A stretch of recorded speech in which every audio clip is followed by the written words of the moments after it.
नमस्कार दोस्तों। हिंदी व्याकरण के अंतर्गत इस क्लास में आज हम कवर करेंगे छंद। हर राज्य की हिंदी, हर परीक्षा की हिंदी, यहाँ से लगभग 2 से 4 प्रश्न आने की संभावना 100% है। छंद का सबसे पहले अर्थ समझते हैं, छंद होता है क्या है। तो छंद का शाब्दिक अर्थ होता है आहारदिता, अर्थात प्रसन्न करना ही क्या होता है, छंद कहलाता है।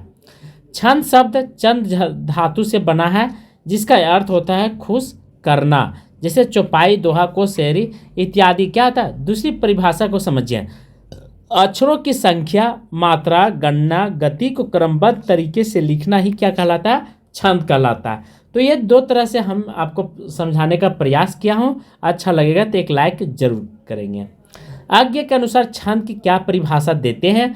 छंद का अर्थ होता है केवल तुक या बंधी हुई समान स्वर या मात्रा का वर्णन संख्या नहीं, बल्कि छंद योजना का नाम है। जहाँ भाषा की गति नियंत्रित है वहाँ छंद होती है। आचार्य रामचंद्र शुक्ल कहते हैं, छोटी छोटी सार्थक ध्वनियों के प्रभावपूर्ण सामंजस्य का नाम ही क्या कहलाता है, छंद कहलाता है। छंद के बारे में कुछ और चीज़ें हैं, नोट कर लेंगे। जैसे छंद शब्द का प्रथम उल्लेख ऋग्वेद में मिलता है। छंद शास्त्र को पिंगला शास्त्र भी कहा जाता है, क्योंकि इसके आदि कवि जो हैं वह प्रणोता पिंगल ऋषि मुनि के माने जाते हैं। इन्होंने ही छंद की रचना की है, इसीलिए इसे छंद शास्त्र या पिंगला शास्त्र के रूप में भी जाना जाता है। जिस प्रकार गद्य का नियामक व्याकरण है, उसी प्रकार पद का छंद शास्त्र होता है। छंद शास्त्र कितने प्रकार के होते हैं प्यारे दोस्तों। तो छंद 3 प्रकार के, वार्णिक छंद, मात्रिक छंद और मुक्तक छंद। उनमें से वार्णिक छंद को 3 भागों में बांटा गया है, सम, अर्ध सम मात्रिक छंद और विषम वार्णिक छंद। फिर उसके बाद मात्रिक छंद को सम मात्रिक छंद, अर्ध सम मात्रिक छंद और विषम मात्रिक छंद। तो इस तरह से मात्रिक और वार्णिक छंदों को हमने बता दिया हूँ। वार्णिक छंद के बारे में थोड़ा सा समझते हैं। जिस छंद के सभी चरणों के वर्णन, अर्थात जिस छंद के सभी वर्ण की संख्या क्या होता है, समान हो, उसे वार्णिक छंद कहते हैं।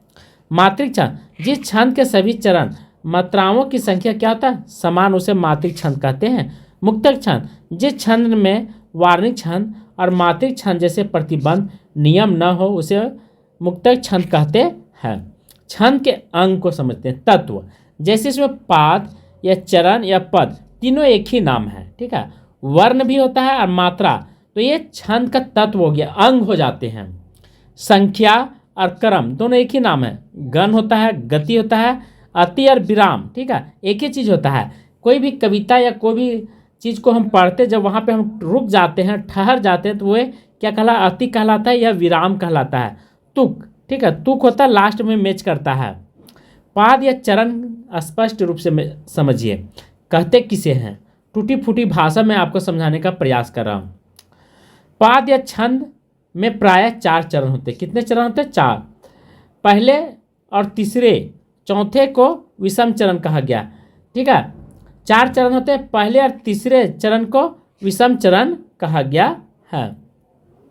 दूसरे और चौथे चरण को सम चरण कहा गया। ध्यान रखेंगे, पहले और तीसरे को क्या बोला गया, विषम चरण, एंड दूसरे, ठीक है, जो होता है दूसरे और चौथे, अर्थात 2 और 4 ऐसे भी सम है, तो ये तो सम चरण कहलाएगा ही कहलाएगा। जैसे सम चरण में आता है छप्पे और कुंडलियाँ आते हैं। वर्ण की मात्रा, वर्ण 2 प्रकार के होते हैं। ये पहले भी वर्णमाला में हमने आपको बताने का प्रयास किया था, वहाँ पे बताए थे हास्य स्वर और लघु स्वर, ठीक है, दोनों एक ही नाम है। हास्य स्वर के अंतर्गत या, ई, उ, री 4 होते हैं। कितने होते हैं, 4। दीर्घ स्वर या गुरु स्वर इनको बोला जाता है। इनकी संख्या 7 होती है, अर्थात 7। क्योंकि जब हम लघु स्वर की बात करेंगे तो मात्रा की गणना करते समय हम उसे 1 गिनेंगे, 1 मात्रा लगाएंगे। और दीर्घ स्वर जब बोलेंगे तो उसका सिंबल इस तरह से होता है, चिन्ह, तो 2 मात्रा हम ऐड करेंगे, ठीक है। तो आपको समझ में आ गया होगा कि लघु और दीर्घ स्वर की क्या भूमिका होती है वर्ण में।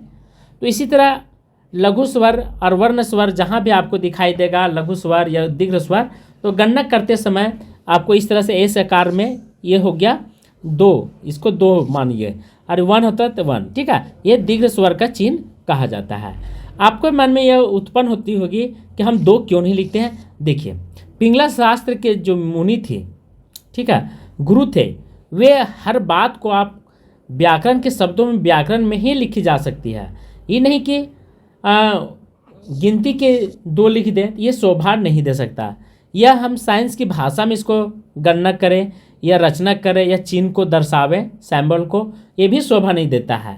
तो जितने भी व्याकरण शास्त्री वैज्ञानिक थे, ठीक है, भारत के या बहुत सारे देशों के, तो वे एक नया सैम्बल तैयार करते थे, ठीक है।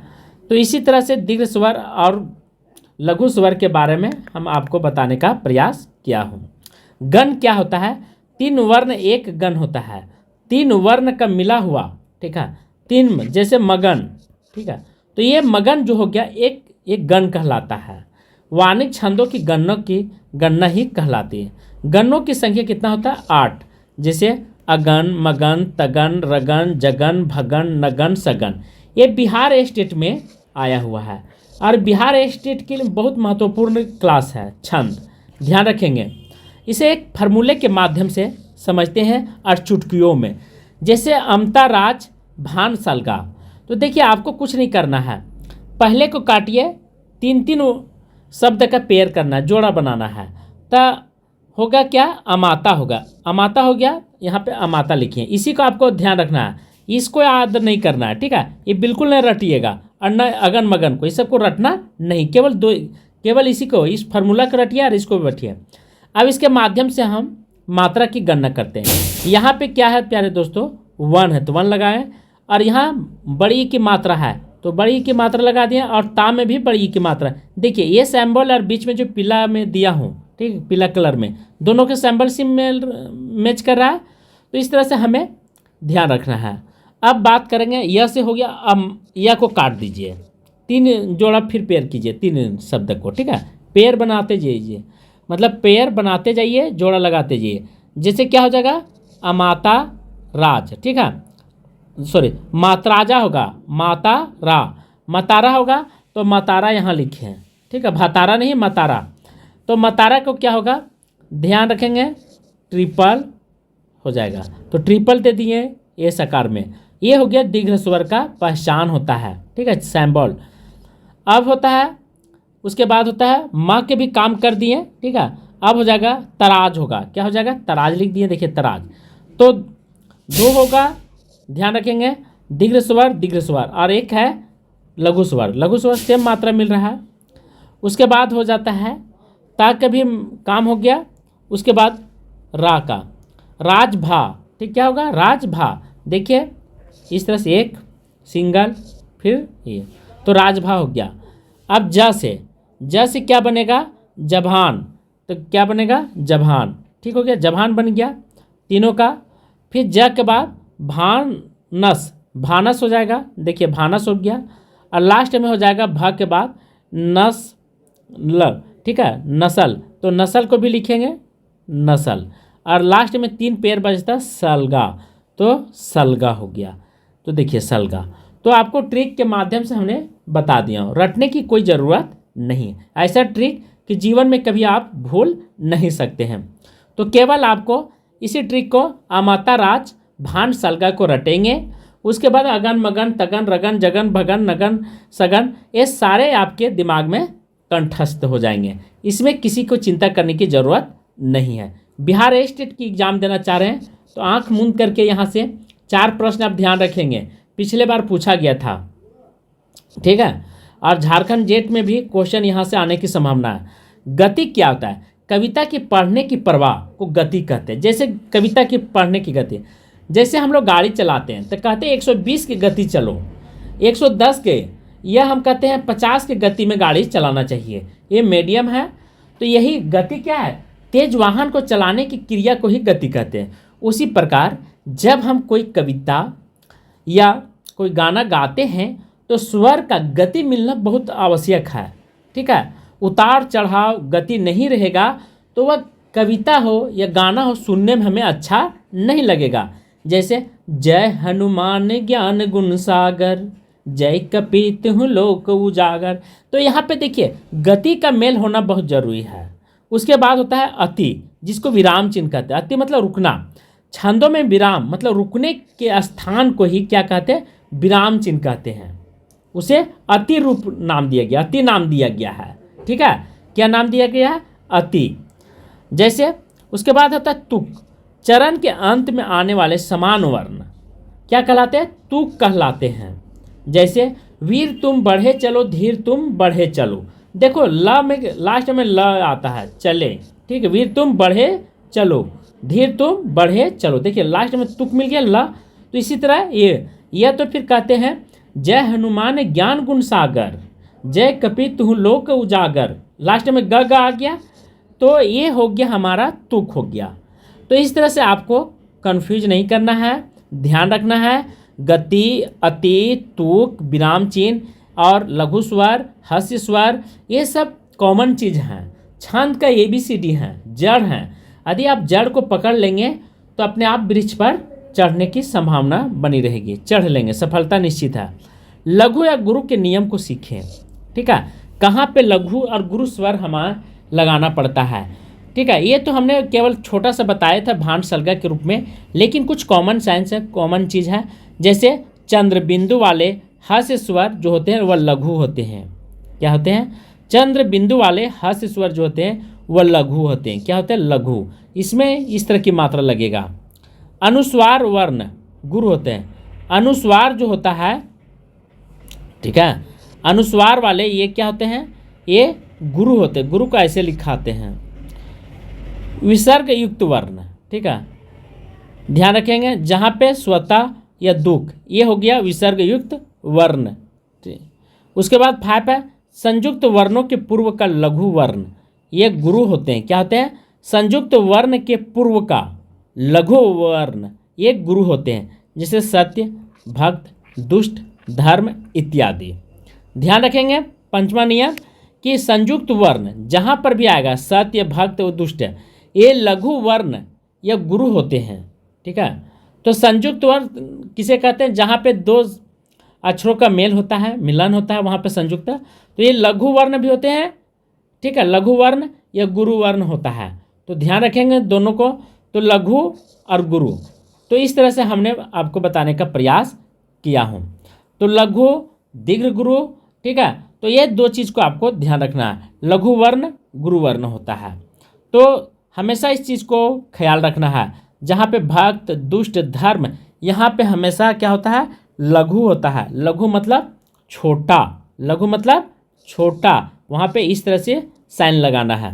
सम, अर्ध मात्रिक, ठीक है, अर्ध, सम, विषम, सम, यह तो सम मात्रिक छंद को देखेंगे। अर्ध सम मात्रिक जो विषम। सम क्या था, जिन छंदों के चरणों में की मात्राएं वर्ण एक से हो या वे सम कहलाते। क्या होता है, जिन छंदों के चारों वर्णों की मात्राएं या वर्ण एक से हो वे, जैसे चौपाई, इंद्रवज। अर्धसम, जिन छंदों में पहले और तीसरे, क्या होता है, पहले तीसरे, दूसरे और चौथे चरण की मात्रा वर्णों में समानता, वे अर्धसम कहलाता है। जैसे दोहा, सोठा आदि। विषम सम, जिन छंद में 4 से अधिक चरण हो वे विषम कहलाते हैं। क्या होते हैं, जिन छंद में 4 से क्या होते हैं, अधिक चरण हो, 4 से अधिक चरण होता है वे विषम कहलाते हैं। जैसे सम मात्रिक छंद, आहिर 11, तोमर 12, चौपाई 16 में होता है, रोला में 24 होता है, गीतिका में 26, सरसी में 27, सार में 28, हरि गीतिका 28, तांडक 30 और वीर अहला 31। तो इस तरह से हमने आपको बताने का प्रयास किया हूँ। सम मात्रिक छंद जो होता है वे कितने होते हैं, तो सम मात्रिक छंद में ये सब आते हैं, ध्यान रखेंगे। अहीर, तोमर, चौपाई, रोला, गीतिका, सरसी, सार, हरि गीतिका, ताटक और वीर अल्लाह।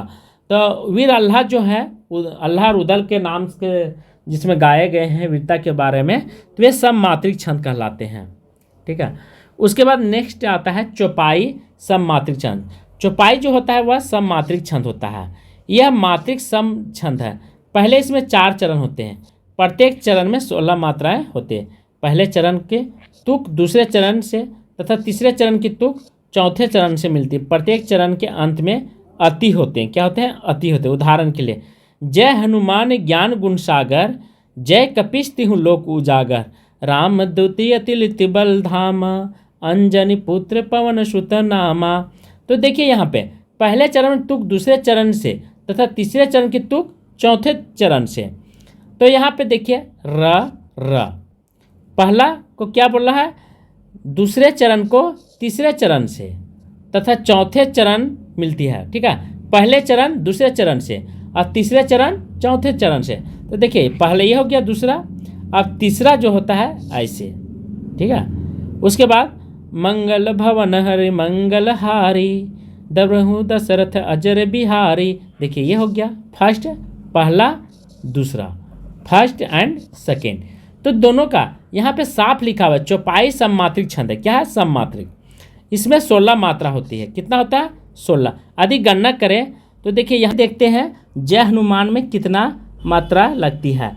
जैसे ये 4 को, ठीक है, 4 मात्रा, तो ये इसमें जब 4 मात्रा जहाँ पर भी दिखाई देंगे तो यहाँ पे हम 1 गिनेंगे, ठीक है। इसका सिंबल इस तरह से होता है, जय हनुमान ज्ञान गुण सागर।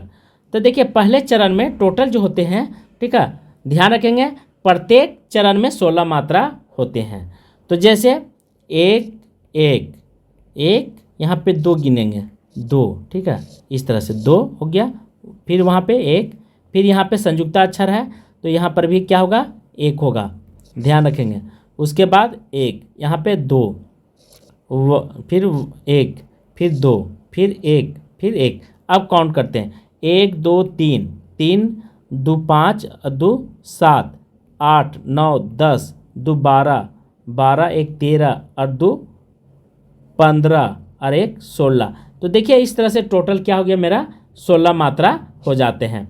तो हमको हर जगह पे क्या हो जाता है, पता चल जाता है। तो जहाँ पर भी 16 मात्रा दिखाई देगा वहाँ पे क्या होगा कि हमारा क्या दिखाई देगा, वह चौपाई सममात्रिक छंद कहलाएगा, ठीक है। तो 16 मात्रा होना अनिवार्य है। 16 जहाँ पर भी दिखाई देगा वहाँ पे होगा, ठीक है। जैसे उसी प्रकार सेकंड में जय कपीस तिहु लोक उजागर। देखिए जय कपीस तिहु लोक उजागर, यहाँ पे इसको मिलान कीजिए, ठीक है। तो देखिए यह की मात्रा यहाँ पे लगा हुआ है 1 2, ठीक है। उसके बाद यहाँ पे बड़ी की मात्रा लगी हुई ना, तो यहाँ 2 हो जाएगा। उसके बाद स है 1 हो जाएगा। उसके बाद क्या है, यहाँ पे छोटी की मात्रा है तो 1 हो जाएगा, ठीक है। और यहाँ बड़ी की मात्रा 2 हो जाएगा, यहाँ पर भी 2 हो जाएगा, ठीक है। उसके बाद क है तो क में क्या हो जाएगा, देखिए कहीं पे है क्या, तिहु लोक उजागर, तो यहाँ पे क्या हो जाएगा, क की मात्रा जहाँ पर भी दिखाई देगा क, तो यहाँ पे 1 हो जाएगा। उसके बाद यहाँ पे 2 और यहाँ पे भी 2, सॉरी यहाँ पे, हाँ सॉरी यहाँ 1 हो जाएगा। उसके बाद ग में 1 और यहाँ पर भी 1। अब काउंट कीजिए 1 2 3, 1 2 3 2 5 1 6 7 2 9 10 11 12 13 13 और 2 कितना हो गया, 15 और 1 16। इस तरह से 16 मात्रा हमको मिल जाता है। तो ध्यान रखेंगे जहाँ पर भी हमको दिखाई देगा, ठीक है, मात्रा, तो 16 जहाँ पर भी होगा वहाँ पे क्या होगा कि हमारा जो है वह चौपाई छंद कहलाएगा। चौपाई हमेशा 16 मात्रा होते हैं। तो चौपाई जहाँ पर भी होगा वहाँ पे 1 लगाएंगे और ये बिंदु में भी हमको 1 ही मिलेगा, क्या होगा, यहाँ पे 1 होगा। तो इस तरह से 16 मात्रा हो जाते हैं। फिर उसके बाद मंगल भवन मंगलहारी दरबार दशरथ अजर बिहारी। गीतिका में प्रत्येक चरण में 26 मात्रा होते हैं, 14 और 12 का। जैसे आपको बताएं कि गुरु का विन्यास आवश्यक होता है। जैसे साधु भक्तों में सहयोगी संयमी बढ़ने लगे, सभ्यता की सीढ़ियां पर सुरमा चढ़ने लगे। तो देखिए यहाँ पे लघु हो गया, ठीक है, लघु, उसके बाद सॉरी दीर्घ हो गया, उसके बाद लघु, फिर दीर्घ, फिर लघु लघु, इस तरह से। अब इसका काउंट कीजिए 2 1 3 3 2 5 5 2 5 6 7 8 9 10 11 12 13 14 15 16 17 18 19 20 21 22 23 24 25 26। तो 26 मात्रा हो गए। उसी प्रकार सभ्यता की सीढ़ियाँ पर, इसमें भी कितना है, 26 मात्रा है। तो गीतिका में कितने मात्राएं होती हैं, तो 26 होते हैं, 12 और 14 और 12 का। तो 14 और 12 का जहाँ पे देखिए एक साइड यहाँ पे कितना है, यहाँ पे काउंट कीजिए, एक साइड आपको 14 मिलेंगे और दूसरे साइड 12 मिलेंगे। तो ध्यान रखेंगे हमेशा, जैसे 2 3 2 5 6 7 7 8 9 10 और 2 12, तो ये 12 हो गए हैं, ठीक है। तो पेयर को हमेशा ध्यान रखें।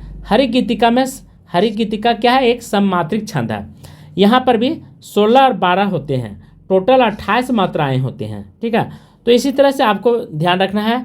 यदि ध्यान नहीं रखेंगे तो फिर आपको दिक्कत का सामना करना पड़ेगा। चाहे आप कहीं भी जाएं, तो जैसे कहते हुए यो उतरा की नेत्र में जल से भर आ गए, हिम के कणों से पूर्ण मानो को हो गए पंकज नए। तो ये हो गए यहाँ से। अब यहाँ पे सभ्यता, तो जहाँ पर भी या की मात्रा दिखाई देगा, ठीक है, वहाँ पर भी क्या होगा, सिंगल होगा। जैसे सभ्यता में क्या होता है, यह होता है, कहते हैं, तो देखिए 2 हो जाएगा। ठीक है, उसके बाद हा में क्या हो जाएगा, सिंगल हो जाएगा। ठीक है, उसके बाद ये की मात्रा है तो डबल हो जाएगा। इस तरह से टाइम हम बर्बाद नहीं करना चाहते हैं, थोड़ा सा ध्यान, तो अपने से आप लगा लीजिएगा। हरि गीतिका में 2 एग्जाम्पल मैंने आपको स्पष्ट रूप से समझा दिया। सममात्रिक छंद, जिसके प्रत्येक चरण में 14 मात्राएं होती है। कितना होती है, 14 मात्राएं, तथा 11 और 13 पर अति होती। क्या होते हैं, अति होती।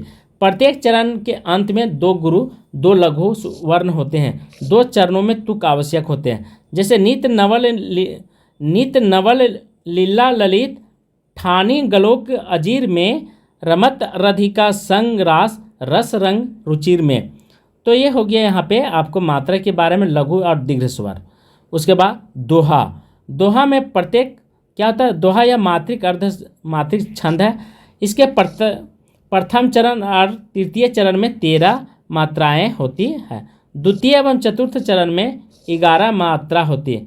अति चरण के अंत में होती है। विषम चरणों के अंत में जगन अर्थात बड़ी, ठीक है, लघु फिर दीर्घ फिर लघु नहीं होना चाहिए, तथा सम चरणों के अंत में लघु होना चाहिए। सम चरणों में तुक होना आवश्यक है।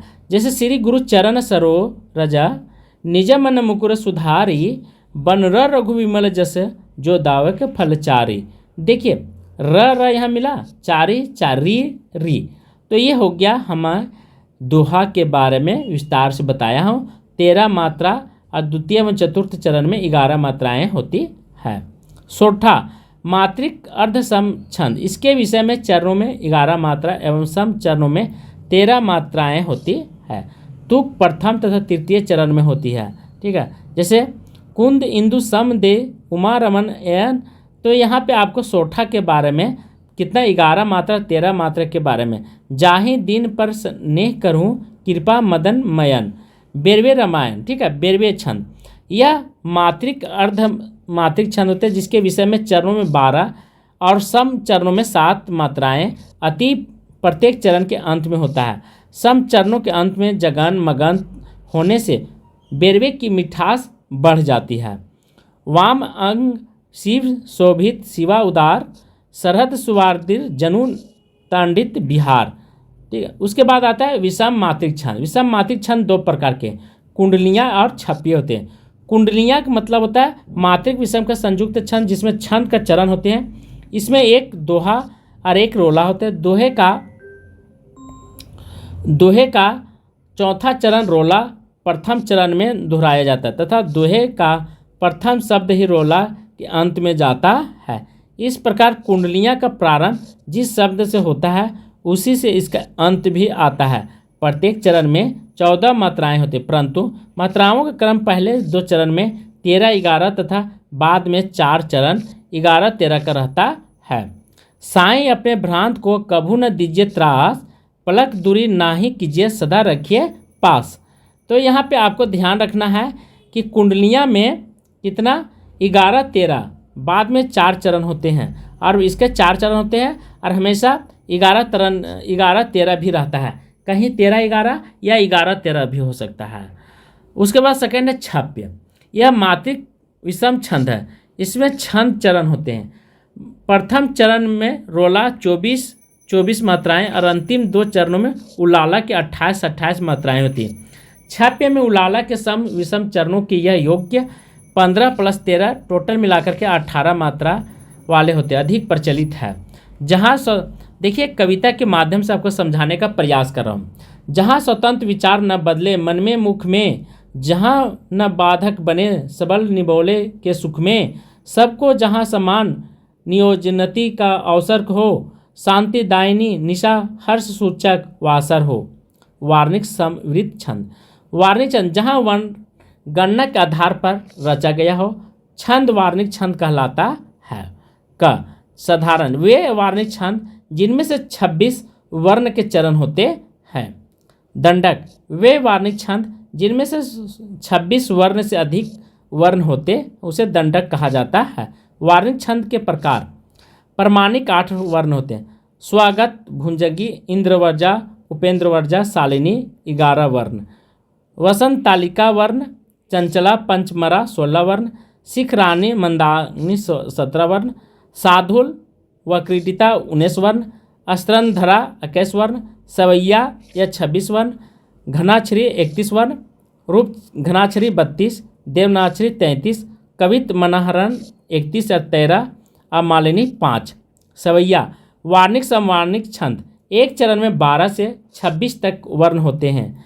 महतंगम सुंदरी सवैया और मंदिरा सवैया, ठीक है। दुर्मिल सवैया, सुमुखी सवैया, कृति सवैया। शीश पगा न झगा तन में, प्रभु जाने को याही बसे कोई ग्राम। धोती फटी सी लिपटी दुपट्टी, अरु पाँव उपन्यास की नाही समा। द्वार खड़ो दिज दुर्बल एक, रहियो चिकित्सो वसुधा अभिराम। पूछत दीन दयाल को धाम, बतावत आपन नाम सुदामा। तो यहाँ से सवैया के बारे में पूरे विस्तार से, बस मात्रा गणना करने के लिए हम हमेशा बार बार नहीं बताएंगे, ठीक है, आपको खुद करना है। सेकेंड है दुत विलंबित। वार्णिक समवृत्त छंद में कुल 12 वर्ण होते हैं। कितना होते हैं? 12। नगन, मगन, भगन, रगन का क्रम रखा जाता है, जिसमें से कुछ पुरुष हो यहाँ सफलता व पा सकता कहाँ। न जिसमें कुछ पुरुष हो यहाँ सफलता व पा सकता कहाँ, ठीक है।